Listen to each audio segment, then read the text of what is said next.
মৰমৰ ভাইটি ভনীসকল তো ইতিমধ্যে আপোনালোকৰ যেটো নেকি আধাৰ সুপাৰভাইজাৰ আৰু অপাৰেটৰ জবটো ওপেনিং হৈ গৈছে আৰু আপোনালোকে এপ্লাই চলি আছে আৰু 1 আগষ্টলৈকে লাষ্ট এপ্লাই ডেট আছে তাৰ কাৰণে আপোনালোকে কি কৰিব যদি এপ্লাই কৰিব বিচাৰে তেতিয়ালে আৰামছে এপ্লাই কৰিব পাৰিব তাৰ কাৰণে আপোনাৰ কোৱালিফিকেশ্যন লাগিব 12 পাছ বাস 12 পাছ বা গ্ৰেজুৱেট হলে আপোনালোকে অলৰেডি এপ্লাই কৰিব পাৰিব তাৰ কাৰণে আপুনি মোবাইলত থকা যিকোনো এটা ওয়েবসাইটত গুচি যাব ওয়েবসাইটত যাই পিনে আপুনি সাৰ্চ কৰিব আধাৰ সুপাৰভাইজাৰ ৰিকুৱাৰমেন্ট 2025 সাৰ্চ কৰি আপুনি সাৰ্চ বাটনত ক্লিক কৰি দিব ক্লিক কৰি দিয়াৰ পিছত চাওক এই এনেকৈ ওপৰত আহি গৈছে আধাৰ সুপাৰভাইজাৰ অপাৰেটৰ জব ওপেনিং ইয়াতে আপুনি ক্লিক কৰি দিব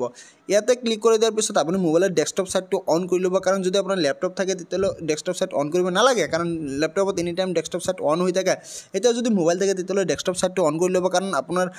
কাম কৰোতে সুবিধা হ'ব ইয়াত চাওক সকলো ষ্টেটৰ যিটো ৰাজ্যত কিমান ভেকেন্সি আছে এইটো সমূহ কথা ইয়াত ওলাই আহিছে তো ইয়াৰ কাৰণে আপুনি কি কৰিব এই চাওক ইয়াত লিখা আছে লাষ্ট ডেট 1 আগষ্ট আসামত অন্ধ্ৰ প্ৰদেশত লাষ্ট ডেট 1 আগষ্ট যেহেতু এটো সেন্ট্রাল জব হয় তো সকলো ষ্টেটতে লাষ্ট ডেট 1 আগষ্ট হয় তাৰ কাৰণে চাওক মই অসমৰ হয় সেইকাৰণে অসমৰ 2 নম্বৰত অসমত যাই পিনে মই এপ্লাই মাৰিছো এপ্লাই মাৰাৰ লগে লগে ইয়াত অলৰেডি আহি গৈছে এলিজিবিলিটি কি আছে চাওক আমাৰ অসমৰ ডিমা হাছাওত আছে হাইলাকান্দিত আছে কৰিমগঞ্জ লখিমপুৰ আৰু শিৱসাগৰত আমাৰ আধাৰ কাৰ্ডৰ যি সুপাৰভাইজাৰ আৰু অপাৰেটৰৰ ভেকেন্সি খালি হৈছে তাৰ কাৰণে আমাৰ কি কৰিব লাগিব তাৰ কাৰণে আমাৰ ইয়াত চাওক আমাৰ এলিজিবিলিটি যেটো দেখাইছে এটো হৈছে আমাৰ মিনিমাম এজ 18 বছৰ হ'ব লাগিব আৰু ম্যাক্সিমাম এজটো দিয়া নাই কিন্তু ম্যাক্সিমাম এজ 45 এজ হয় আৰু চাওক কোৱালিফিকেশ্যন 12 পাস হ'ব লাগে কিন্তু আপুনি যেতিয়া এপ্লাই কৰিব তেতিয়া 12 পাস নেদেখায় কাৰণ তাতে গ্ৰেজুৱেট দেখায় কাৰণ সুপাৰভাইজাৰ হ'বলৈ গ্ৰেজুৱেট লাগিব ইয়াত চাওক তাৰ পিছত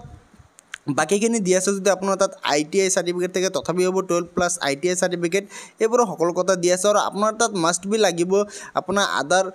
আধাৰৰ সুপাৰভাইজাৰৰ এটা সাৰ্টিফিকেট লাগিব এইকেইটা বস্তুলে আপুনি সুপাৰভাইজাৰ আৰামছে হ'ব পাৰিব তাৰ কাৰণে আপুনি চাওক তলত আহিলে এপ্লাই নাও ক্লিক কৰিব এপ্লাই নাওত ক্লিক কৰিলে আপুনি ইয়াত আপোনাৰ ফৰ্মটো শুদ্ধ কৰি আপোনাৰ ফৰ্মটো ফিল আপ কৰিব আপোনাৰ নেম দি দিব তাৰ পিছত mobile number email PAN number date of birth তাৰ পিছত আপুনি যেটো ডিস্ট্ৰিক্টৰ যেটো ষ্টেটৰ হয় সেই ষ্টেটটো দি দিব তাৰ পিছত ডিস্ট্ৰিক্টৰ নাম দি দিব তাৰ পিছত কোৱালিফিকেশ্যন দি দিব আপোনাৰ কোৱালিফিকেশ্যন কিমান আছে তাৰ পিছত টোটাল এক্সপেৰিয়েন্স আপোনাৰ কিমান বছৰ আছে যেটো নেকি আধাৰ কাৰ্ডৰ সুপাৰভাইজাৰৰ সাৰ্টিফিকেট আছে এটো আপোনাৰ এক্সপেৰিয়েন্স কিমান আছে এটো দি দিব তাৰ পিছত ৰেসিডেন্ট কেছ দি দিব তাৰ পিছত ৰেসিডেন্ট ডিস্ট্ৰিক্টটো দি দিব দিয়াৰ পিছত আপলোড ৰিজিউমটো আপলোড নকৰিলেও হ'ব কিন্তু আপোনাৰ আধাৰৰ যেটো সুপাৰভাইজাৰৰ সাৰ্টিফিকেট হয় সাৰ্টিফিকেটটো